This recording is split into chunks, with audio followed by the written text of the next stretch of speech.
where to put the radioactive waste from U.S. nuclear power plants. There are more than 71,000 tons of nuclear waste stranded at the nation's 104 reactors. Put all those spent fuel rods together and you get a pile as big as a football field and more than 20 feet tall. U.S. regulators say the spent fuel rods can stay at power plants safely for decades. But after an earthquake and tsunami destroyed the Fukushima Daiichi nuclear plant in Japan last spring, the 30-year push for a permanent storage site in the U.S. intensified. Some of that's political, but it's also because a lot of the radiation that escaped at Fukushima came from spent nuclear fuel rods stored there. That brings us to the debate over using Nevada's Yucca Mountain as this nation's nuclear dump site. It started during Ronald Reagan's presidency, when the Department of Energy was looking for a permanent storage site big enough to hold about 77,000 tons of nuclear waste. Congress intervened and told DOE to consider only Yucca Mountain, a remote desert location about 90 miles outside Las Vegas. Opposition in Nevada delayed the process. Critics feared radioactive leaks, saying the mountain wasn't geologically sound, that it was too wet for long-term storage and too vulnerable to earthquakes. There was also concern that it would scare away tourists. It will never happen. Yucca Mountain will never come to be. President Barack Obama essentially killed the project when he cut off funding and set up a Blue Ribbon Commission to come up with a new plan. We need to accelerate our efforts to find ways of storing this waste safely and disposing of it. The government has already spent $15 billion at Yucca drilling a 5-mile-long tunnel. Most of that money came from ratepayers throughout the country. Now, with Yucca shut down, proponents are fighting back. As far as I'm concerned, Yucca Mountain is the repository. But Republican presidential candidates are singing a much different tune. The idea that 49 states can tell Nevada we want to give you our nuclear waste doesn't make a lot of sense. He's hit the nail right on the head. Thousands of tons of waste from nuclear power plants. Who wants that in their backyard?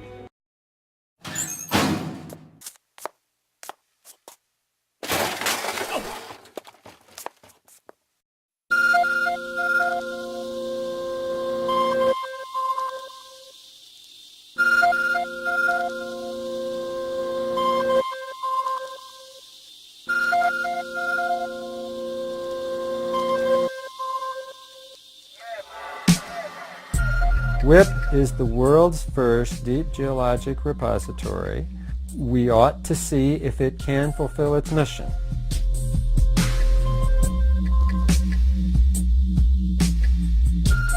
It has received more than 10,000 shipments. It has in place more than 80,000 cubic meters of defense transuranic waste, so it's accomplished something. But it's supposed to accommodate more than twice as much waste that is currently there. It's supposed to dispose of the waste, be decontaminated and decommissioned so that we can demonstrate technically and to the public that we actually can do that.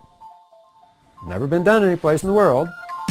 This is the most geologically and scientifically studied piece of real estate in the entire United States.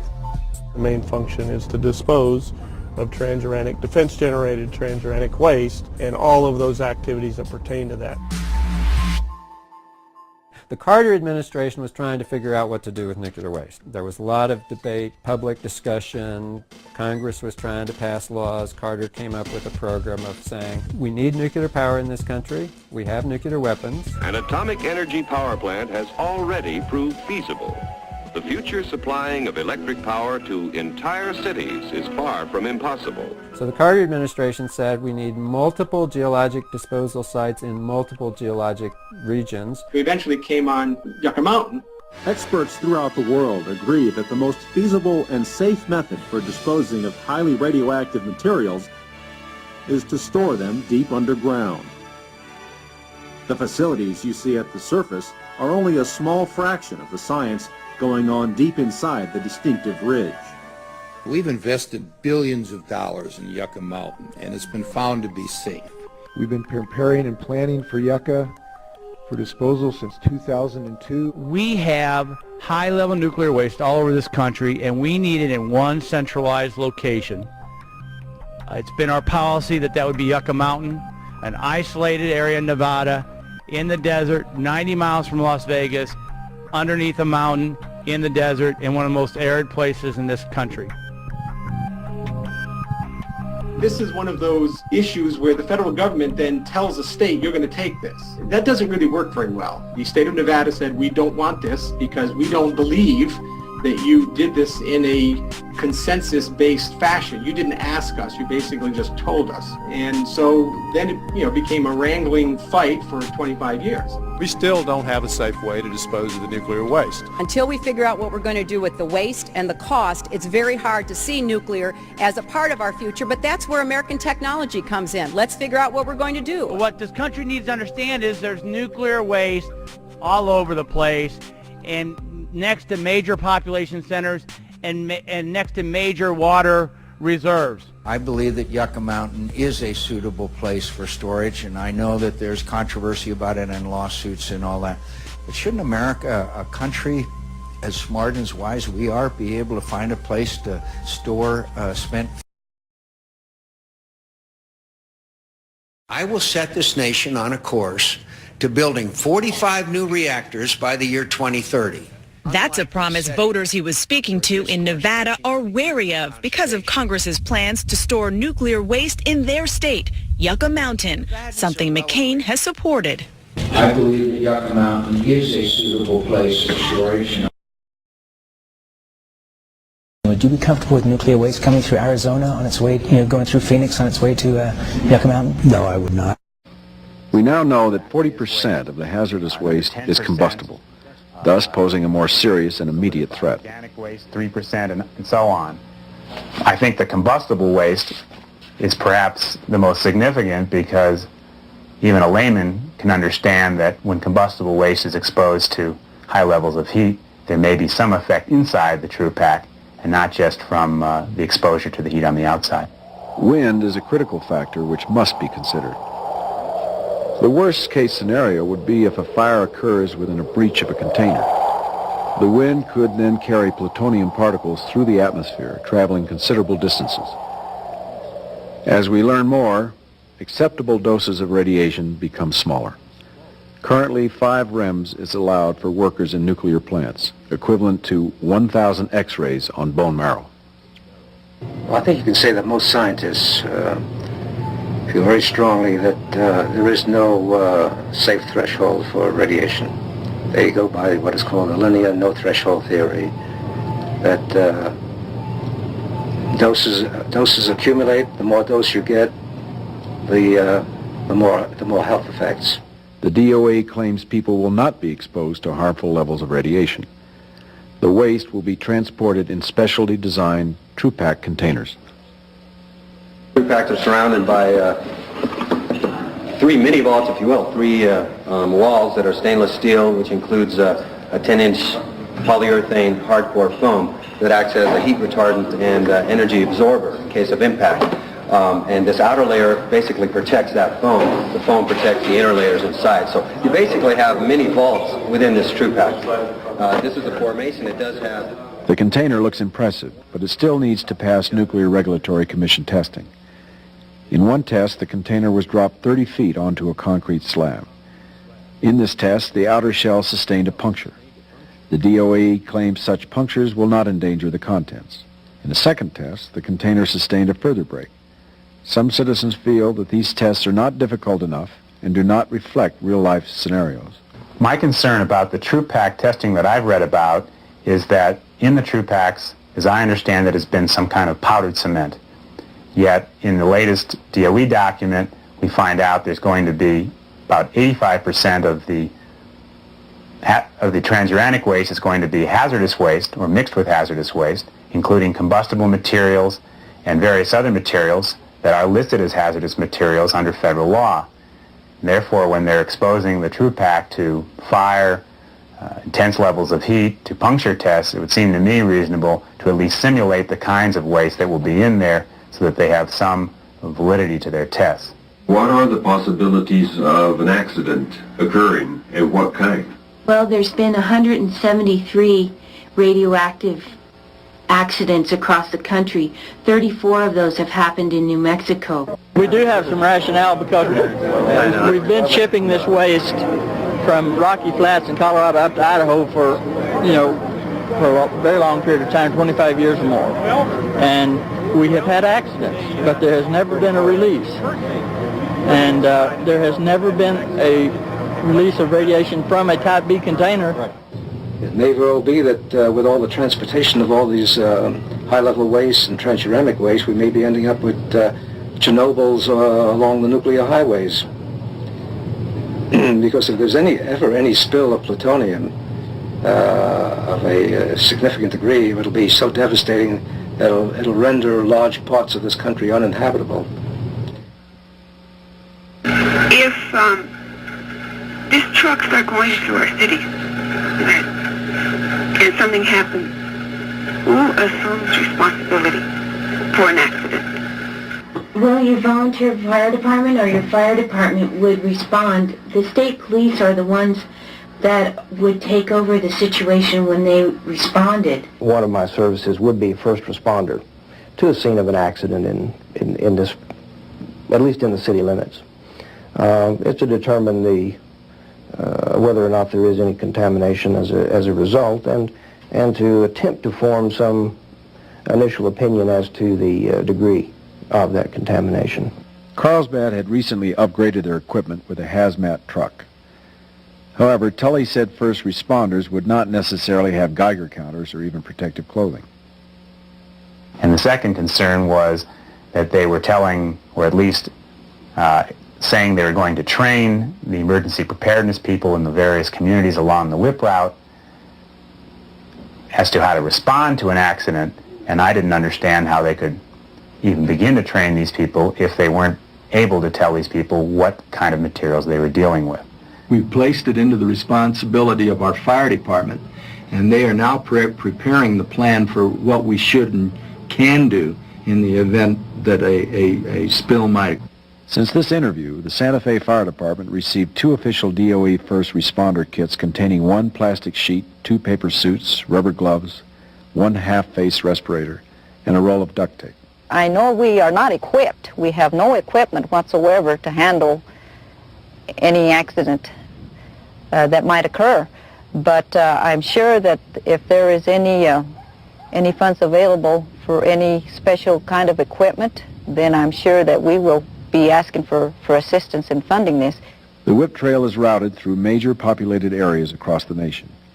In Congress, monies were promised for New Mexico bypasses and road improvements. No funds have yet been appropriated. One citizen has taken his concerns to one of the busiest intersections in New Mexico. I was overwhelmed with the support that I felt from passing drivers in the form of them honking their horns, in the form of them shouting out their window, "Thank you for doing what you're doing."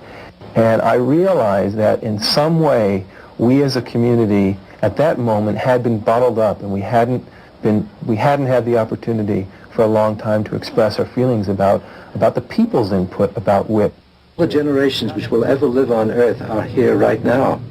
So whatever we do to the genes, whatever we do to the sperm and ova of people will have its effect on future generations from now till forevermore.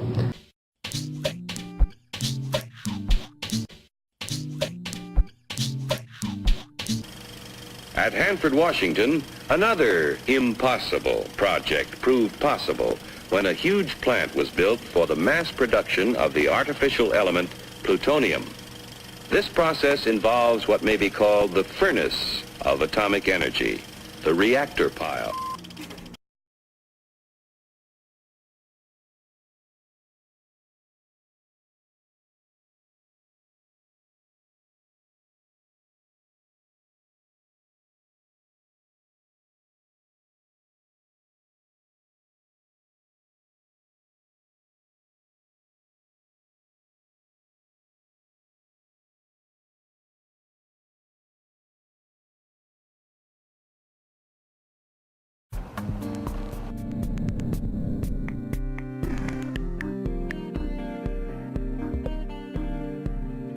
Well, the Department of Energy has recognized that B reactor is unique. It's the first full-size reactor in the world, the first one capable of producing anything.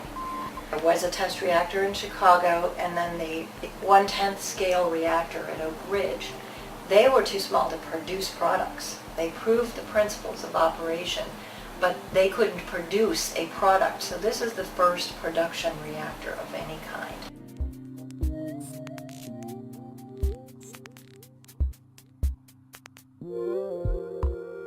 This is the brains of the operation, the action center, the physical, muscular center of operation is in the front room, but this is the brains of the operation.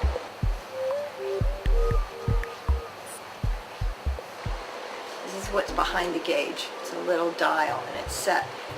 And if the water pressure varied by more than 10 pounds per square inch, that meant there was some kind of a blockage in the tube. The water wasn't getting through, and that was the worst possible scenario. So if this varied by more than 10 pounds, it would shut down the reactor.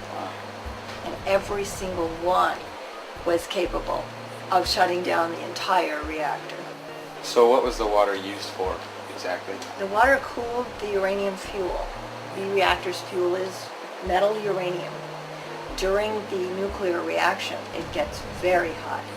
It gets up to the range of many thousands of degrees. And you have to carry that heat away, and the simplest way was simply to carry it off physically with cold water, just a heat transfer system. And that came from the Columbia River?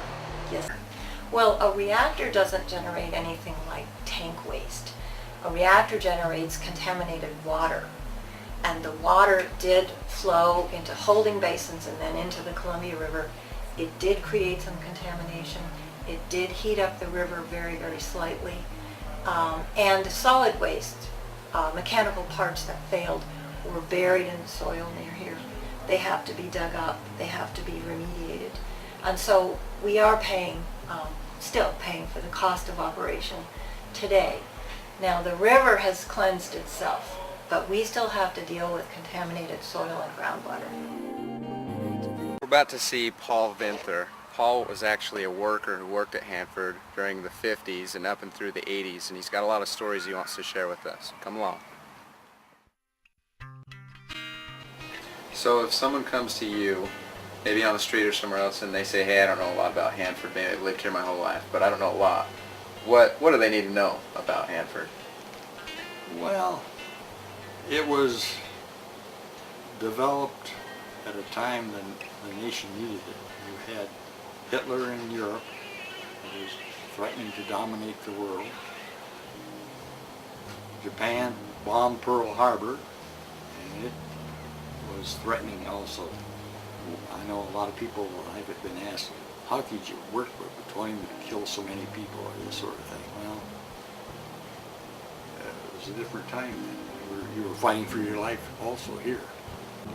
And this big river, all the different kinds of fish come this way, and they go up these small rivers and small creeks to generate or raise more fish.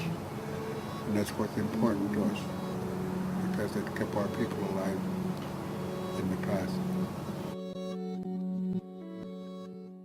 Can you tell me the importance of the Columbia River to the Nispers? The Columbia is the lifeblood. It's the waterway that provides that all our other waterways and the tributaries in the Northwest run into and flow out to the Pacific, which then the Pacific offers the salmon that come up the river and is our main nutrient behind water in a traditional sense. So here at Hanford, the local tribes' mission is to protect those resources as we near cleanup and look at the future of the Hanford site, the long-term stewardship issues, and making sure that we plan effectively to cohabitate the areas and co-utilize the resources out there, that we protect them for everyone, and that we're respectful of our past as well as our future. The challenges at Hanford are very complex, and are going to take some time to fully understand what the effects of the contamination are, and it'll always be a challenge, and there'll always be barriers to how effective the cleanup can occur. So our challenge as a tribe is to educate our youth and to get involved in this very tough arena that's not very highlighted in the public eye. It goes back to a town site that I think that was founded sometime in the mid to late 1800s. It then was the name that was used to describe a large area of over 600 and some square miles that was set aside to produce plutonium as part of the Manhattan Project. So it really just describes an area here in central Washington that is been used for many things. It was most recently it was a site of plutonium production. You know, it was a large, very complex nuclear industrial facility with 50 miles of the Columbia River running through it. So what are the challenges associated with your job? Well, first, I mean, it's an extremely large site. It's spread out. The hydrodynamics of the site, dealing with the groundwater, are very complex in understanding those. Along with, we don't know where all of the waste sites are. We think we have a pretty good handle on it that can contaminate the groundwater. The waste sites were characterized, but not 100%, and we find surprises every day. We're dealing in a very hazardous environment, not only from chemicals and the nuclear part, the radiological part, but it is in the middle of a desert. And there's extreme temperatures, both cold and hot. We have the wind. A lot of the work is outdoors. So there's a lot of different elements that factor in. And the one thing we are committed to is to keep our people safe. Why is there so much tank waste on site? Well, plutonium production operations went on for a good number of years, and is part of the process of separating the plutonium out. There was the waste that was generated, and the decision was made to store that in underground tanks. So there's a lot of waste generated, and that's where it was stored. From the time of that first explosion until Hiroshima shuddered beneath the release of atomic energy, work on the bomb went steadily forward in closely guarded plants in New Mexico, Oak Ridge, Tennessee, and Hanford, Washington. So my understanding that your connection to Hanford is both professional and personal. Can you explain about that?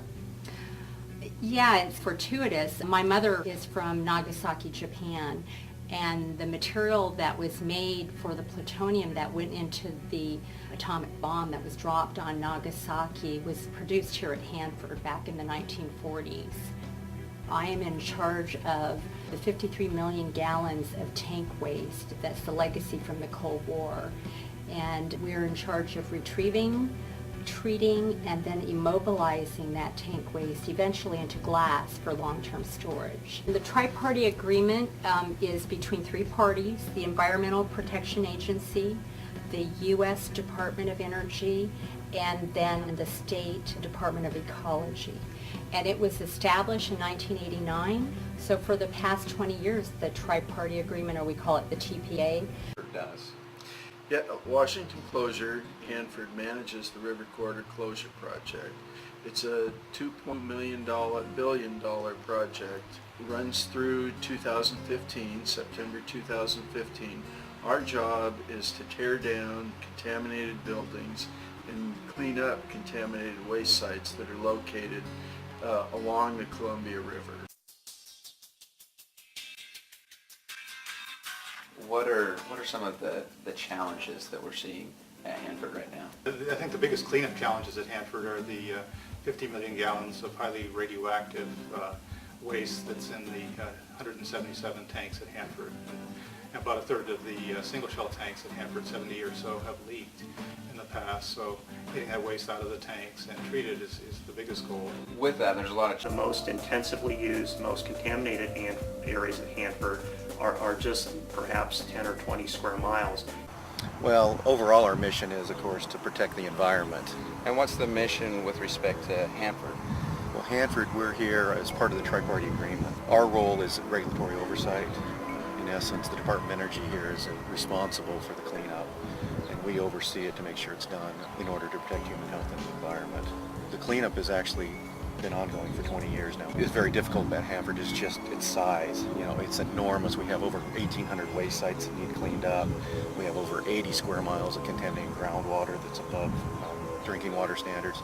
So one of the big issues when you have a cleanup that spans many decades is just keeping focus, because again, it's with focus that we actually get projects completed. We will stop the contaminated water from entering the Columbia River within the next 4 to 5 years. It will be stopped, I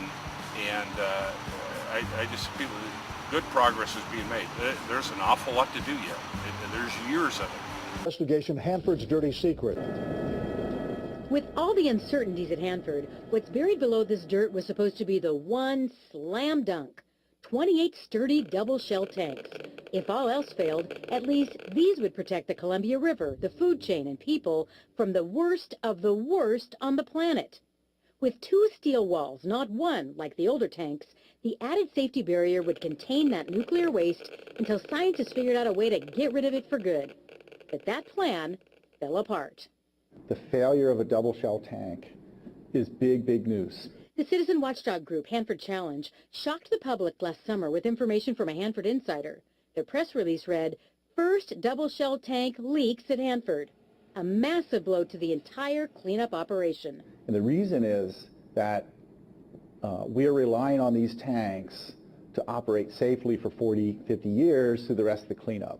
Now the public wanted to know what's going on. Board members and alternates, especially the 32 members of the Hanford Advisory Board, citizens, government officials, and scientists. Secondly, another suggestion is... It's their job to give sound advice to the feds and the state of Washington on how to solve problems at the site. But it seems like I'm getting quite mixed messages. The board had questions, and Tom Fletcher, a U.S. Department of Energy Hanford manager, was supposed to be the man with the answers. At a board meeting last September, Fletcher brought photos of mysterious material that had made its way into that safety space between the 2 walls of the tank known as AY-102.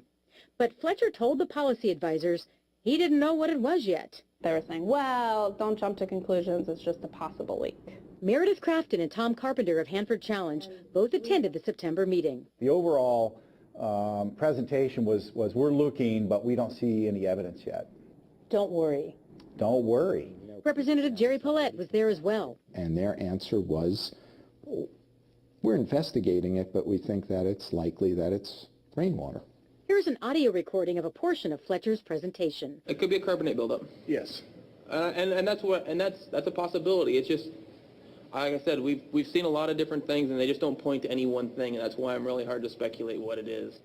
We haven't got to a point that says, hey, we know what it is. We know there is a history of rainwater leakage in this tank, annulus. We found those explanations don't add up. A month before that meeting, with all the speculation of rainwater, a tiny piece of duct tape, something similar to this, told a different story. This is duct tape employees from the government contractor in charge of the tanks, WRPS, lowered into the safety space of AY-102 to grab a sample of whatever was down there. And boy, did that tape deliver. Internal emails obtained by King 5 show that on August 13th, weeks before the board briefing, the lab reported to company execs what they'd found. Flakes of rust, old paint, and something else. Some of the most dangerous nuclear byproducts known to man, strontium-90, plutonium, cesium-137, and more. The exact components of AY-102's primary tank. After they analyzed the duct tape, should there have been a lingering question, is the tank leaking or not? Via Skype, we shared the findings with our radiation expert, Marco Kaltofen of Boston. I don't know what they're waiting for. Did they need a fax from the president saying, okay, this is a leak? It was time. All the information was there to make the right decision. Enough was on that tape. Absolutely. The tape held one more important clue. It was screaming hot with radioactivity. And remember, the sample came from the safety space that shouldn't record any contamination at all. That's a huge number. You actually have to go out and look hard for equipment that can measure radiation that's that high. You had all the information you needed, you knew you had a leak, and now it was just time to fess up, face the music. We wanted to ask WRPS President Mike Johnson about that and more. He repeatedly denied our request for an on-camera interview. Hi, Mr. Johnson. I'm Susanna Frame from King TV. We talked on the phone before. We're here to talk about tank AY-102. Can you tell us why the public was misled for several months last year? We caught up with Johnson outside the WRPS offices in Richland. I think we have some important questions that our viewers deserve to have answered. Johnson didn't answer our questions, but members of the Hanford Advisory Board did when we told them about the tape and lab results dated in August, a month before their briefing. If they're going to say, just dismiss the evidence, the obvious evidence in front of them and not even tell us about that evidence, then how can we rely on them for anything? And I think it can put the public at risk and workers at risk when they're not forthcoming with information, also meaning they're not forthcoming with responding to issues and creating solutions. This was a very deliberate cover-up, and I will use the word that we were lied to. There's no two ways about it. We were lied to. And it wasn't just WRPS President Mike Johnson who wouldn't answer our questions about this issue. The Department of Energy, which put on the presentation for that advisory board, they wouldn't answer any questions about the tape, the lab results, and the delay in telling the public what was really going on there. How much for how long? Governor Inslee wants answers about a radioactive leak at Hanford. They are the strongest words yet from the new governor and the strongest in years, directed at the Department of Energy and contractors at the nuclear reservation. King 5 environmental specialist Gary Chittum is live in Richland, where the heat has been turned up and turned up big time. Gary. Lori and Dennis, you can feel the heat all the way from Olympia right now. First of all, though, let's make very clear that the Department of Energy and the state say there is no risk to human health because of what is happening inside here. However, the governor made it very clear today. He is upset. He's not going to tolerate what's happening right here. He directed his message directly to the Department of Energy. He is unhappy that there's a tank with 500,000 gallons of highly toxic radioactive materials leaking at Hanford. Hanford Tea Farm. No activity could be seen in the nuclear waste farm today above ground, but an apparent underground leak set off a reaction today in Olympia. There's some suggestion that this leak has been going on for years rather than weeks. Suspected leaks at Hanford are nothing new. Over the last 70 years, there have been as many as 69 of them. Tank T111 was first deemed a possible leaker in the 1970s and has been heavily monitored since then. Contractors say they noticed a drop in the level of the underground tank that indicates a loss at a rate of up to 300 gallons a year. That heavily radioactive material can and has in other cases migrated to the groundwater below. That presents a clear threat to the nearby Columbia River, which tank farm officials say so far has not happened, even though there have been so many suspected leaks. The fact that we've experienced leaks before should not, in my view, be any excuse or license to get out of jail for the federal government, given the depth of this responsibility. T111 is a first-generation tank built in the mid-1940s, and it holds seriously radioactive leftovers from the production of World War II bombs. It was never designed nor expected to hold up this long. Hanford and contractors have spent years trying to stabilize and transfer the waste to newer but still aging double-walled tanks. This presents a new risk. And that risk is, if T111, a long-time suspected leaker and re-leaker, and a heavily monitored tank, could be leaking this badly, and perhaps for a very long time, how many others could be at risk? The DOE issued a statement indicating there does not appear to be any obvious signs of contamination around the tank. Monitoring wells in the T-tank farm, where tank T111 is located, have not identified significant changes in concentrations of chemicals or radionuclides in the soil. Okay, well, some equipment doesn't seem to be working properly because one set of equipment is saying that the level is dropping in the tank. The others are saying there's no contamination under or near the tank. It's had to go somewhere. That's what they're going to try out, and it's a very frustrating ordeal to try to get to the bottom of it. Lori and Dennis? Gary, how will they know if other tanks are leaking?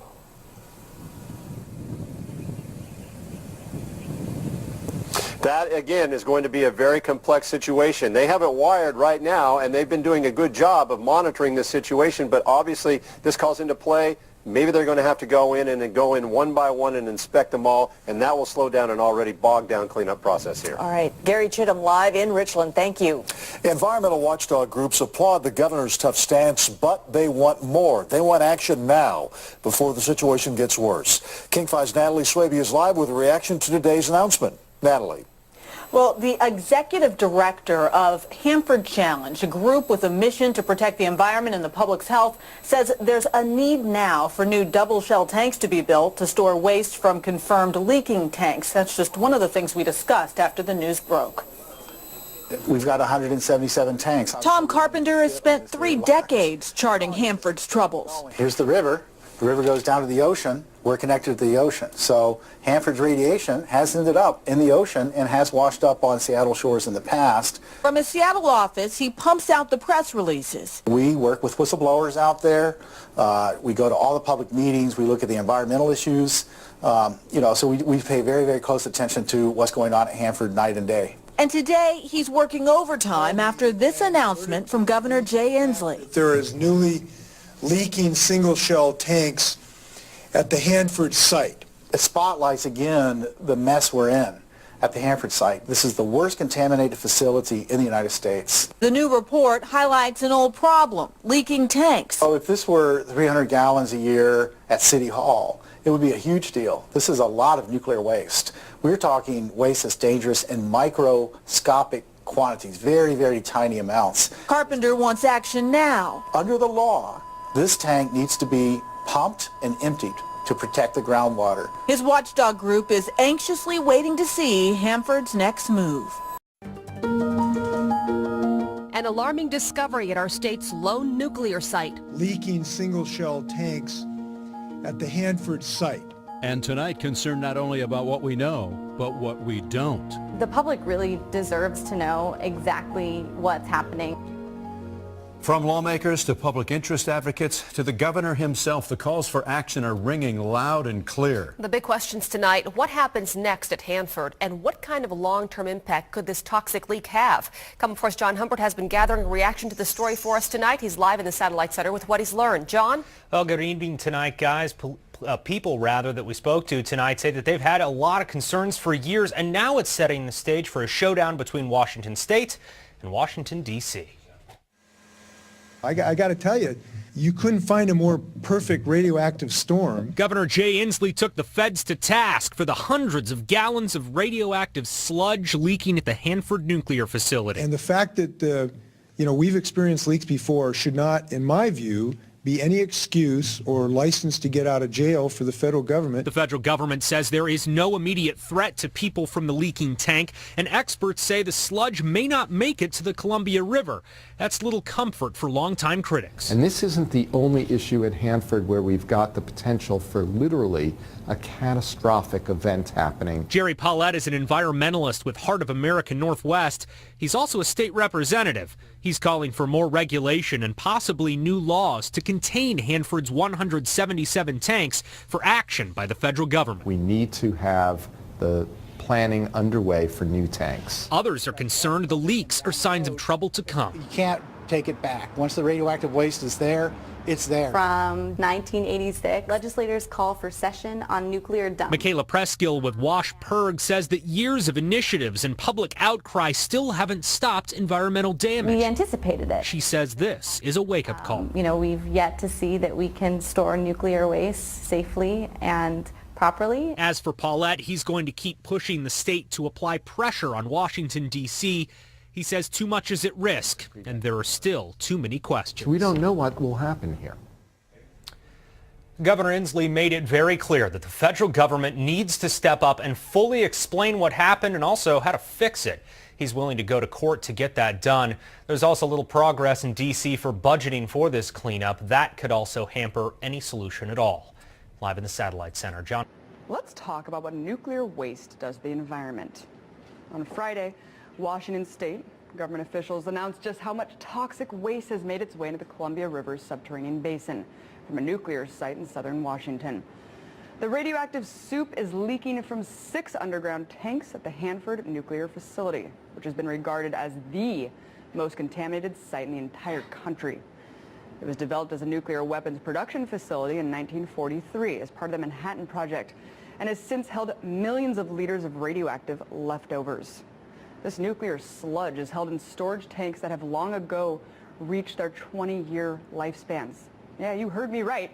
These tanks that hold radioactive waste expire in just 20 years. So, Not only is nuclear material being kept in containers that eventually deteriorate, but leakage from the containers has been recorded at the site since the 60s. Since then, nearly 200 of these toxic bins have already failed.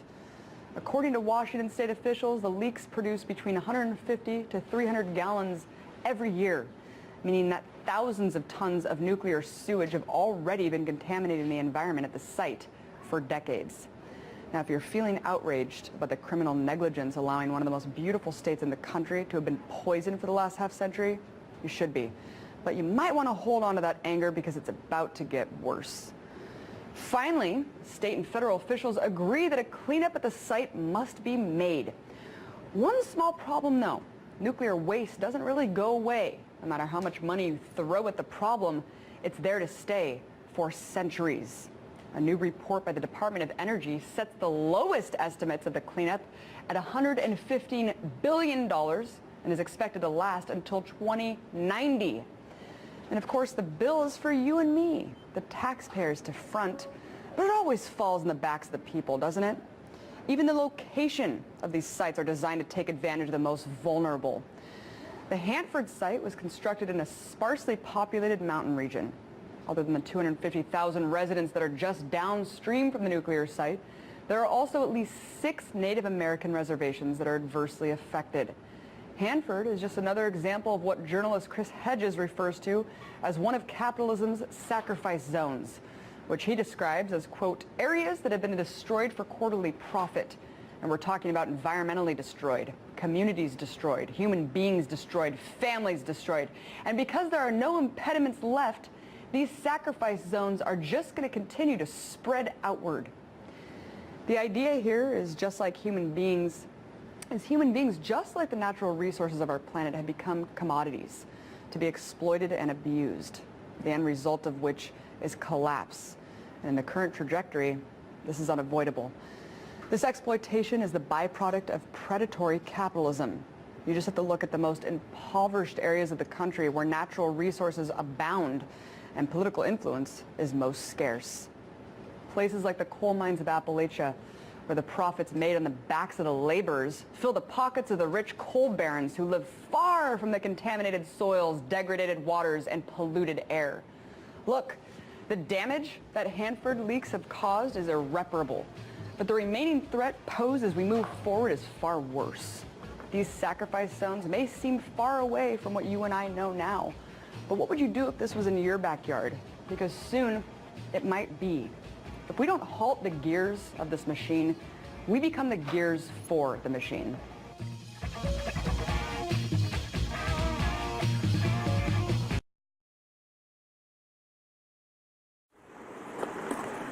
In a corner of the Saitama sewage treatment plant, workers take us for a look at a danger they never thought they'd have to deal with. Underneath the tarps wrapped in layers of waterproof sheeting are tons of radioactive sewage. Saitama is hundreds of kilometers away from the crippled Fukushima nuclear plant. Still, in May, alarming levels of radioactive cesium were detected in the sewage sludge. Workers said the government asked the plant's employees to store the waste, but none of them have any training in how to handle the hazardous material. We're trying to study how the radiation will affect us, but we can't understand everything. That's all we can do to cope. Treated sewage used to be passed on to cement and fertilizer companies. With it now radioactive, no one wants to take it. In a hallway, the piles stretch for 1 kilometer. When we run out of space, then we just have to stop the operation entirely. We're already in an emergency situation, but if that happens, we're in serious trouble. There are more than a dozen sewage plants in Japan facing the same situation.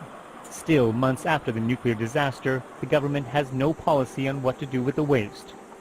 Al Jazeera requested an interview, but a government spokesman refused, saying the radioactive sewage is not an immediate danger.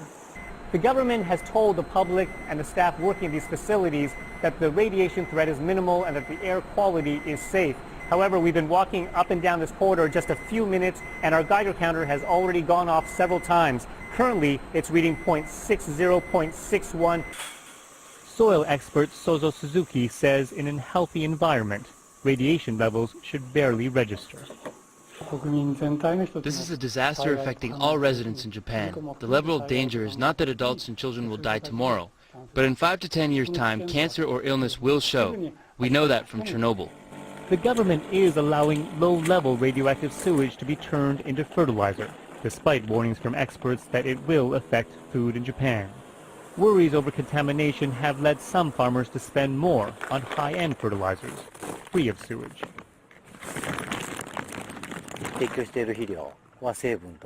We check the fertilizers for radiation and also where they come from. It's how we can be sure it's safe. Back at Saitama, workers have been asked to stay away from the waste when not working on it. The more cesium there is, the more the radioactivity increases. And the worry now is whether the growing piles could soon affect the people living around the plant. Steve Chow, Al Jazeera, Saitama, Japan. A study is underway at this research institute operated by the European Union. Beyond a 1-meter thick piece of glass, spent nuclear fuel is being extracted from a reactor.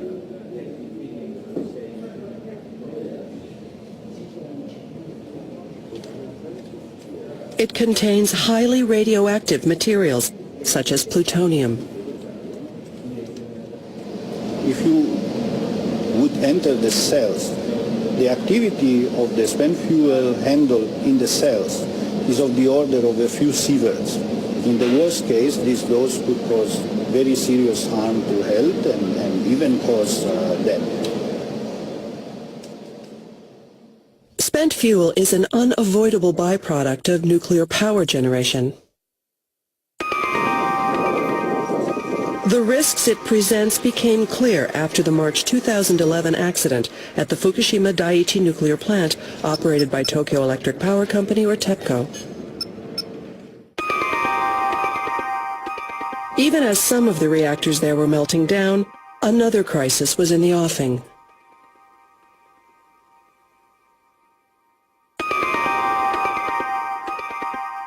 Nuclear fuel was stored next to each reactor in a storage pool. The cooling system in the pool stopped working, and water levels started to go down. In the worst-case scenario, a meltdown could have occurred in the pools, too. The Fukushima accident has made it evident that spent nuclear fuel should not be stored above reactors. It's been about 2 years since the accident. Nuclear power plants across the country still store huge amounts of spent fuel. No one has found a way to deal with the spent fuel, nor have sites been found for its final disposal.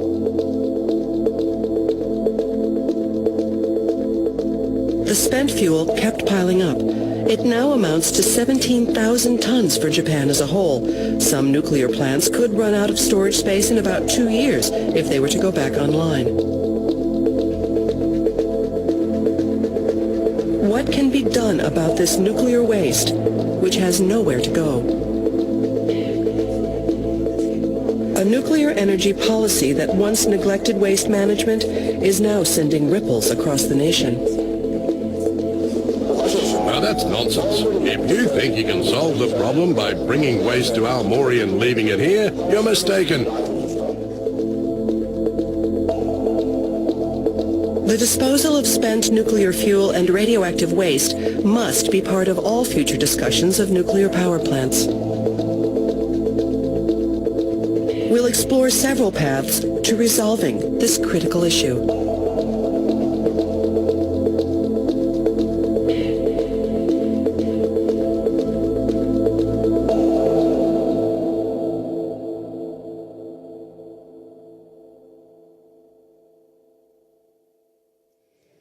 It's now been 2 years since the Fukushima Daiichi disaster. Before the incident, I didn't know such large amounts of spent nuclear fuel were stored at power stations. The sight of self-defense forces personnel and firefighters trying to spray water to cool down the spent fuel made me realize how dangerous it is. I remember being scared, too. We can no longer ignore the challenge of ensuring the safety of existing stockpiles of spent nuclear fuel and disposing of radioactive waste. In this program, we'll examine the issue with Yoshihiro Nemoto. He's a senior NHK reporter specializing in science and culture. Mr. Nemoto, why do power plants have all that dangerous spent fuel in the first place? Japan considers spent nuclear fuel to be a resource, not waste. The country's basic policy is to store spent fuel at nuclear power plants to await reprocessing. But things are not going as planned. Let me explain. The idea was to transfer spent fuel from nuclear power plants across Japan to a reprocessing plant in Rokasho village in Aomori Prefecture in northern Japan. There it would be separated into reusable nuclear material and nuclear waste. The waste would then be disposed of. That was the plan when the country opened its first nuclear power plants. But I understand the final disposal site hasn't been selected yet. That's right. There aren't even candidate locations to choose from. What's more, the reprocessing plant has never been fully operational either. So the huge amounts of spent fuel have nowhere to go. And that's why they're still sitting at nuclear power plants across Japan. It's been half a century since the country started generating nuclear power. Why haven't matters progressed? Ever since Japan built its first nuclear plant, the parties involved have known there would be nuclear waste. But the government and the power companies were busy trying to bring plants online. They avoided facing the issue of nuclear waste head-on. They just left it on the back burner. After Fukushima, the dangers of spent nuclear fuel suddenly surfaced. Let's now take a look at the hazards of keeping spent fuel in storage pools and examine why the biggest challenge, disposing of nuclear waste, is not being adequately addressed.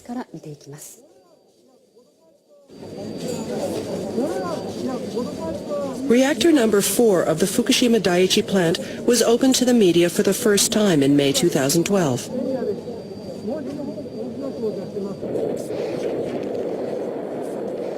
An explosion had blown away the roof of the reactor building, exposing the pool where spent nuclear fuel was stored.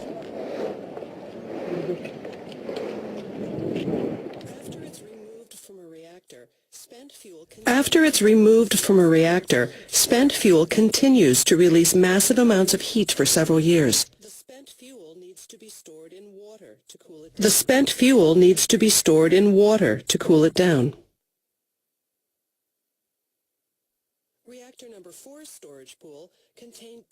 Reactor number 4's storage pool contained 250 tons of spent nuclear fuel. The plant lost power right after the accident. Cooling water could no longer circulate in the pools. A helicopter has just dropped some water. Frantic efforts helped contain the situation, but a delay in cooling the spent fuel could have caused a meltdown. Major damage to reactor number 4 storage pool could lead to the worst-case scenario. We figured the government should be prepared for it. Here's the worst-case scenario the government drew up at the time.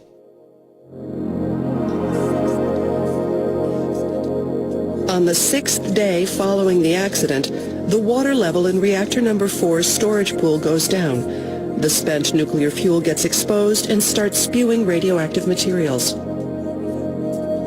On day 14, the water evaporates completely, causing a meltdown.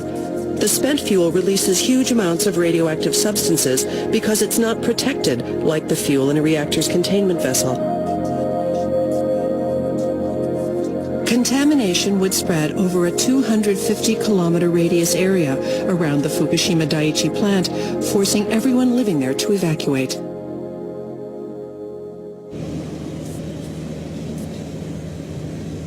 Spent fuel keeps piling up at nuclear power plants. There's simply no place else for it to go.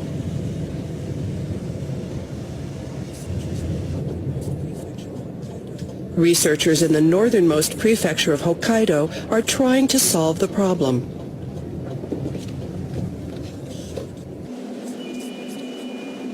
How should nuclear waste be disposed of? A government plan calls for burying the waste over 300 meters underground. That's to prevent above-ground hazards.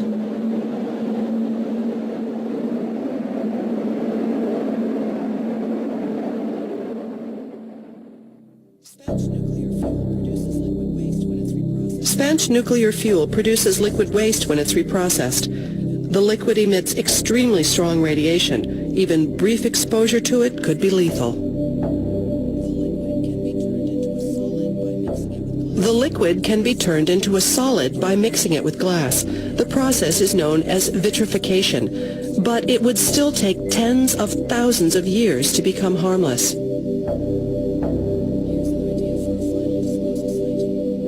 Here's an idea for a final disposal site. Nuclear waste would be buried in a network of underground tunnels.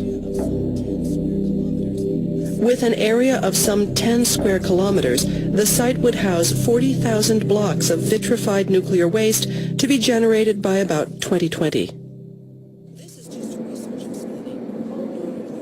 This is just a research facility.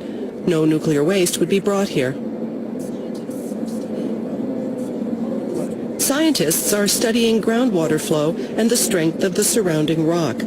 But it's difficult to accurately predict what conditions will be like tens of thousands of years from now. Well, we're still dealing with nature even though we're under the Earth's surface. We need to minimize uncertainty as much as possible, and that's what we're trying to do.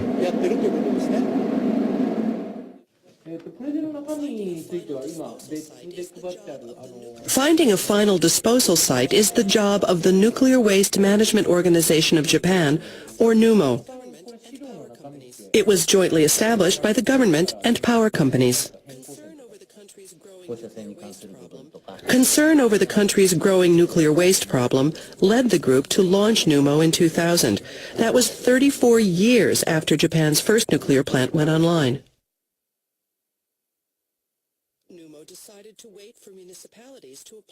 NUMO decided to wait for municipalities to apply to be candidate locations.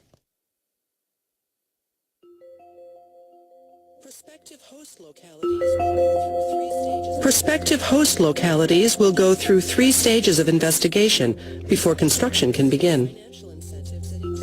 Candidates receive financial incentives at each stage. A maximum of 2 billion yen will be awarded in the first stage and 7 billion yen in the next stage. But there has not been a single application so far.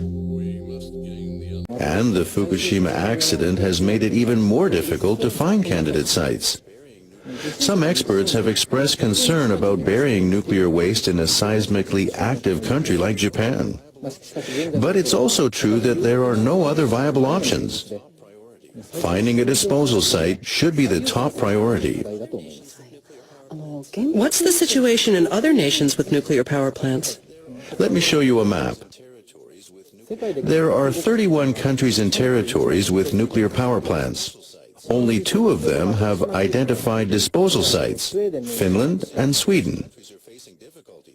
As you can see, most countries are facing difficulties. How are they tackling the issue? Let's take a look at 2 European countries. The UK is having trouble finding a disposal site, and Switzerland is taking a different approach from Japan.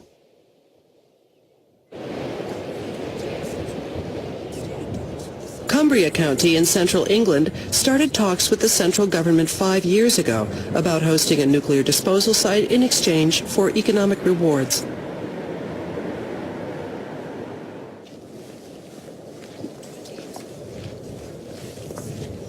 "20 years ago, the government had considered building a disposal site in the county.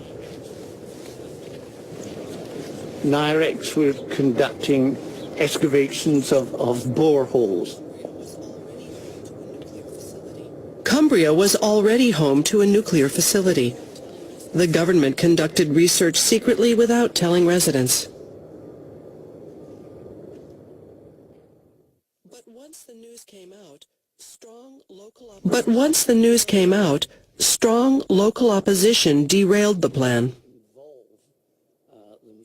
They didn't involve themselves with, for instance, the local parish councils to acquaint these councils with what was going on.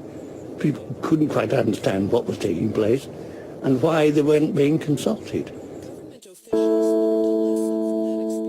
Government officials learned a lesson from that experience, and in 2008 they completely changed their approach. The focal point of their new strategy was a discussion forum called Partnership.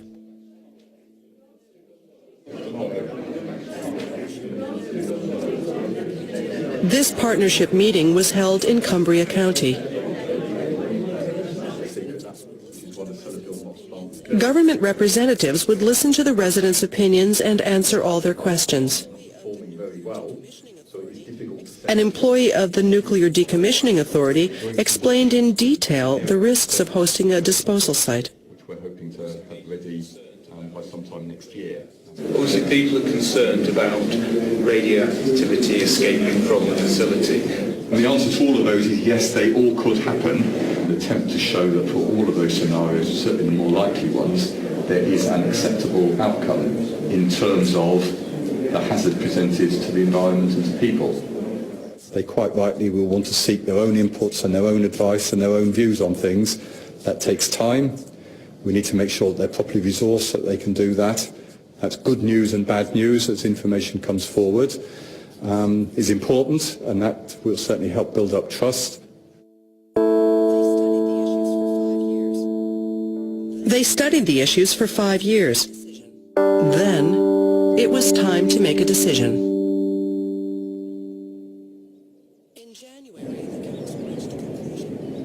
In January, the council reached a conclusion.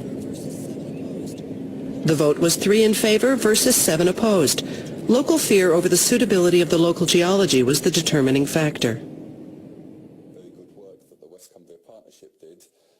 Very good work that the West Cumbria Partnership did, that the level of trust was improving, but clearly had further to go. But I think it's a shame, but it's their right to make that decision, and they've made it, and now we need to move forward.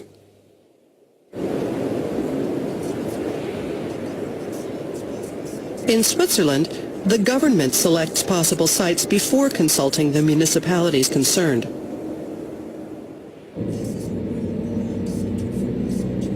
This is a world-renowned center for research into nuclear waste disposal. It's run by the National Cooperative for the Disposal of Radioactive Waste, or NAGRA.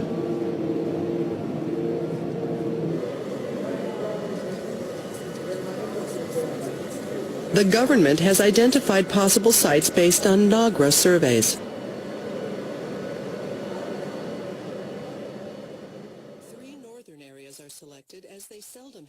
Three northern areas are selected as they seldom have earthquakes, and the effects on groundwater would be limited. The areas are located about 50 kilometers from Zurich. The government has the responsibility to construct a nuclear waste disposal site. It must present the facts and show people which areas of the country would be the safest.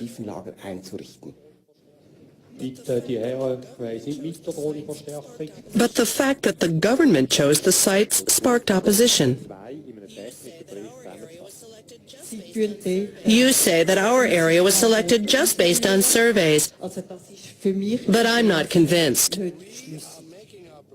We are making our proposals based on scientific analysis. The Swiss government will withhold plans to promote the local economy until the residents decide to accept the site. The government doesn't want the money to influence the residents' decision. The government thinks it's vital that the residents be persuaded by the science. In the future, local governments and residents may seek financial benefit.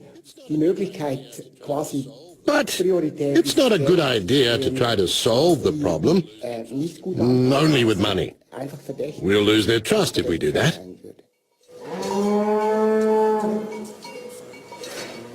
Martin Otto runs a dairy farm close to the proposed disposal site. He went to the meeting to represent his community.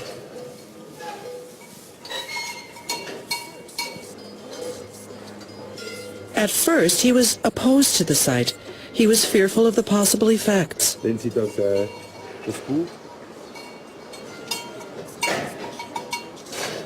But the nuclear accident at Fukushima changed his view. He realized that nuclear waste must be disposed of as soon as possible.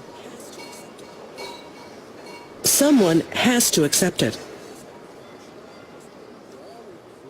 Yeah, we've learned from Fukushima. We're more aware and feel a responsibility to do something. Now we think that's our job.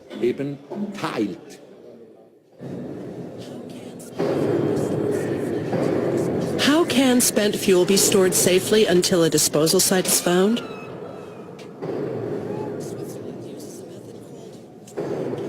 Switzerland uses a method called dry cask storage.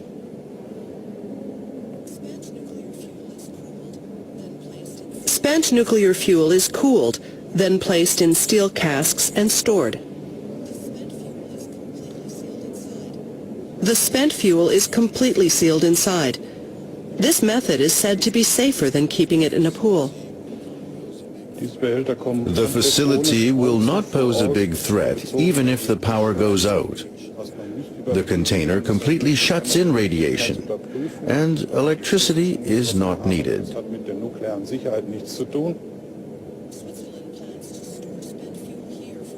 Switzerland plans to store spent fuel here for 40 years until a final disposal site is built. No one can assure 100% safety for tens of thousands of years.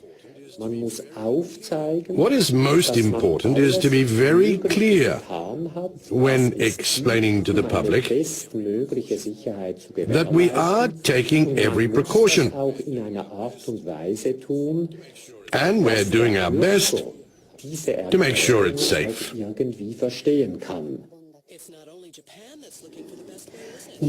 It's not only Japan that's looking for the best way, is it? Both countries have been making every effort to construct a disposal site. Sometimes they're able to move forward and sometimes not.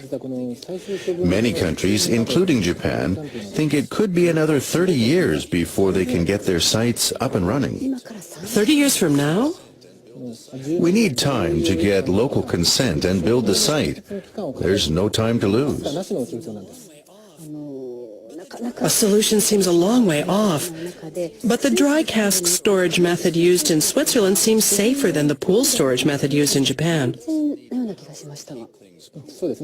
It doesn't need power to keep things cool, so it is safer. As a matter of fact, dry storage is already used in some of Japan's nuclear power plants. This year, a major facility will be completed in Mutsu, Aomori Prefecture. Oh, I see. But Japanese regulations require that all spent fuel be reprocessed, so we can't dispose of it as waste like they do in Switzerland. This is one of the factors that are holding back the disposal of radioactive waste in Japan. Let's look at the map again. The reprocessing plant in Rokasho village in Aomori encountered many problems and has not yet started full-scale operation. Consequently, spent fuel is piling up in nuclear power plants around the nation. Even if a site is constructed, the rules prohibit disposal without reprocessing. That's why the disposal of spent fuel is still at a standstill. Maybe we should give up reprocessing altogether. As a matter of fact, that's a pretty common opinion. In the discussions after the Fukushima accident, that was one of the options raised, to forget about reprocessing and dispose of spent nuclear fuel as waste. However, the decision was made to continue the policy and finish building the reprocessing plant. It is scheduled to be completed in October this year.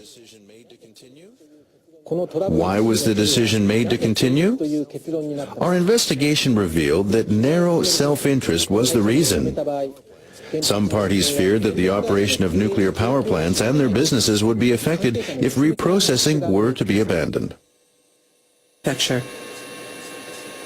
Japan Nuclear Fuel Limited runs the facility, which was established jointly by Japan's power companies.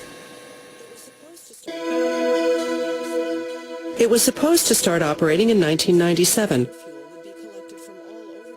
Spent nuclear fuel would be collected from all over Japan and separated into fuel and radioactive waste, a vital part of the recycling process.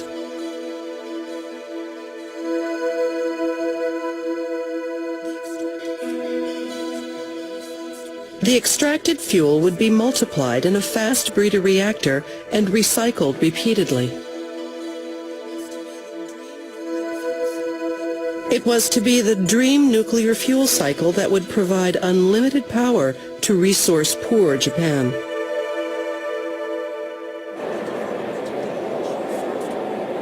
But the development of the Monju fast breeder reactor was halted after an accident in 1995. The reactor may never be operational.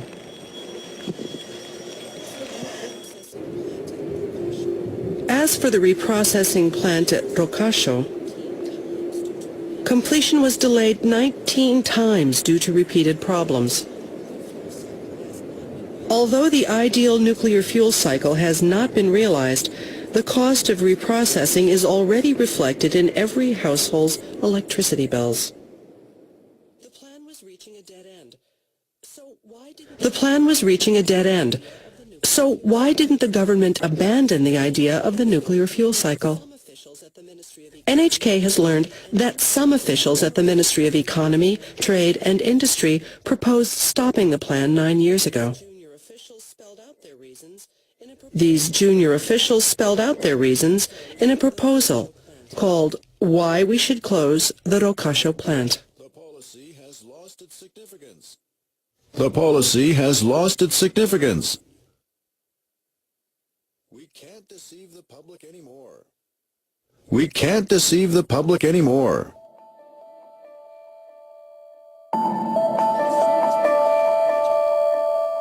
The ministry was promoting the project. Why did these officials go against ministry policy?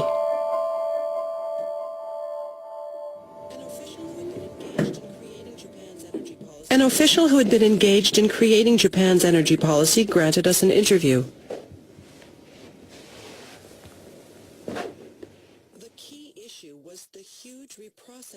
The key issue was the huge reprocessing costs that ratepayers would have to bear. Some people estimated the plant would cost 11 trillion yen to run in the 40 years following the start of operations. We knew the fast breeder reactor would not be completed. It was economically and politically meaningless to continue. And we were disgusted by the idea of pouring trillions of yen into something that was worthless.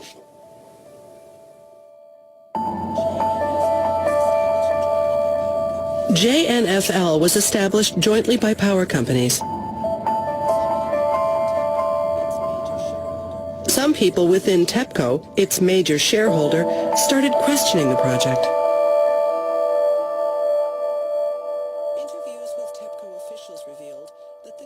Interviews with TEPCO officials revealed that the company considered the project a business risk because of its unpredictable future.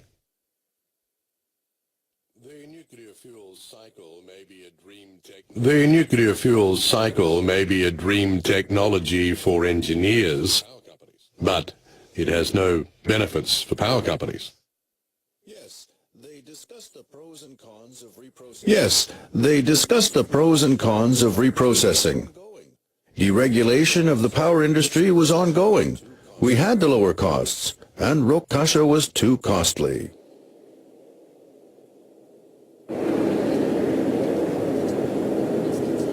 Then why did the government and power companies continue the project?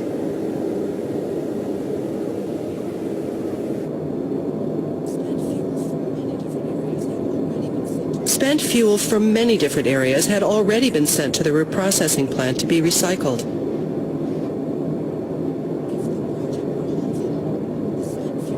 If the project were halted, the spent fuel would be considered radioactive waste and not recyclable fuel.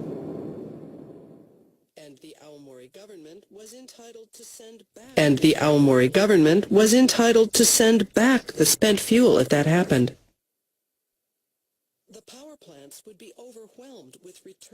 The power plants would be overwhelmed with returned nuclear fuel.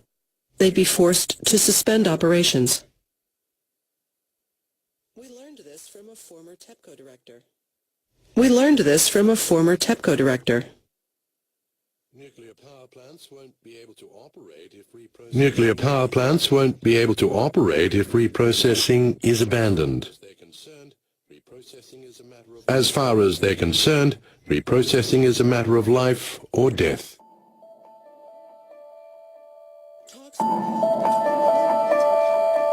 Talks were held between the government and power companies.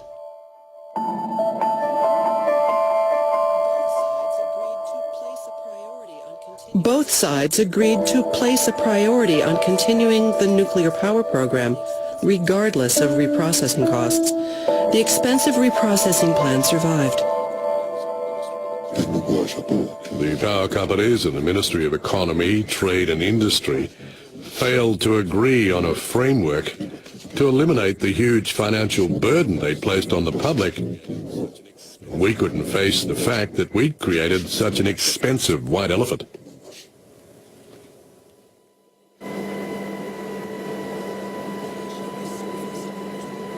Then, the issue resurfaced after the nuclear accident at Fukushima.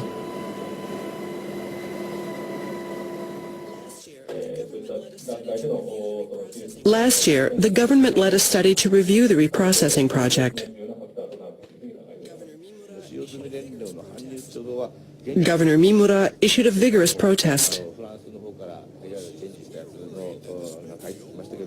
We're worried that the spent fuel will remain in Aomori. This is not what we agreed on. If it's not going to be reprocessed, it must be returned. Aomori is not a dumping ground for nuclear waste.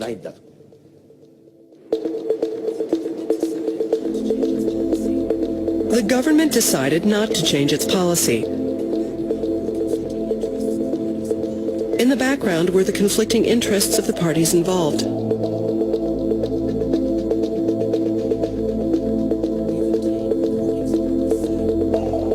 We've obtained recordings of what was said.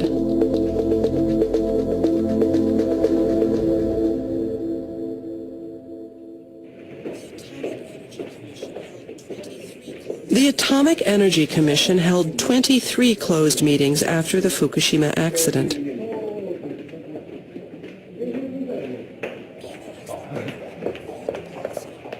Even as the government reviewed the policy, JNFL, TEPCO, the Cabinet Office, the Ministry of Economy, Trade and Industry, and the Atomic Energy Commission were meeting to discuss the issue.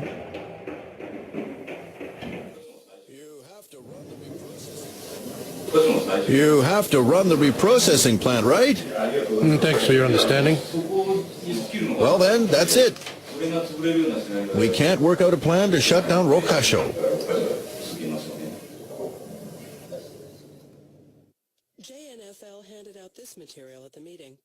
JNFL handed out this material at the meeting.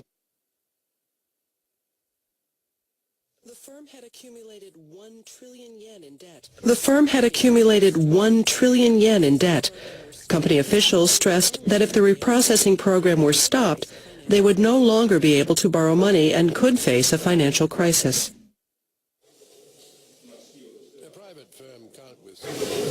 A private firm can't withstand such a crisis. We need some sort of assistance. We'll need around 300 billion yen a year. If we were a government-owned entity, we could stop reprocessing right away. Exactly. Private companies get into trouble if the money stops flowing. You mean the banks will stop lending? Closing Rokasho means everything will stop. So please prevent that from happening somehow.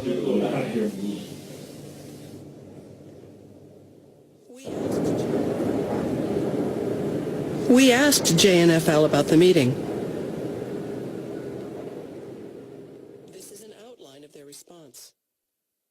This is an outline of their response. JNFL was established as a private company and has been preparing to start up the reprocessing plant based on national policy. If this policy suddenly changes, we'll need to take steps. We were explaining the facts from a commonly accepted perspective. Generally speaking, stopping the project will have negative financial effects on both municipalities and electric companies.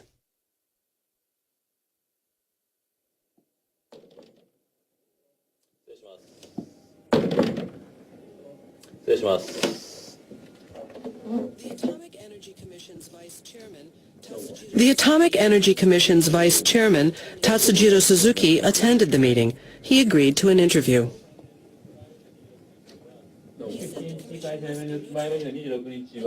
He said the Commission must be neutral and acknowledged that a closed meeting should not have been held.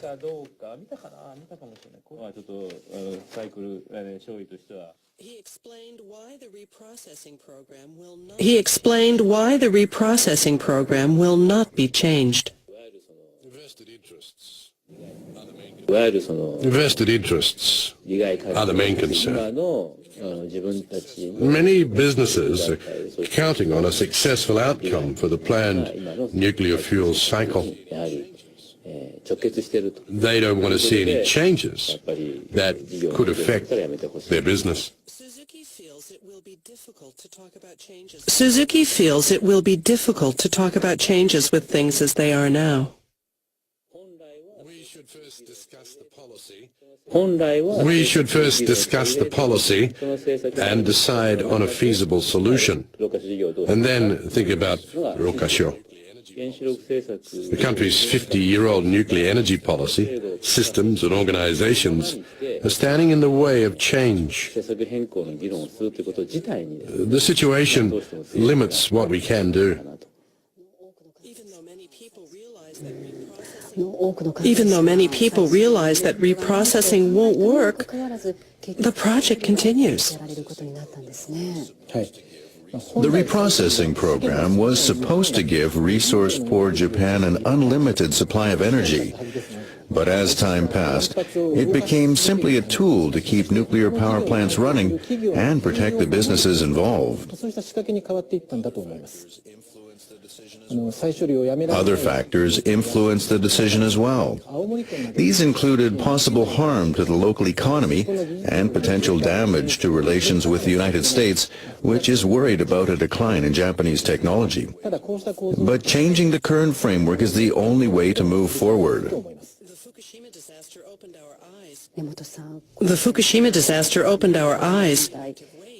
Now that we know the dangers of radioactive waste, we can't keep putting the problem off for future generations to solve. That's right. We've been soft on ourselves. The parties involved said it takes time. So the government and communities forgave them for failing for more than 10 years to make progress toward finding places to dispose of waste. But we can't allow this to go on.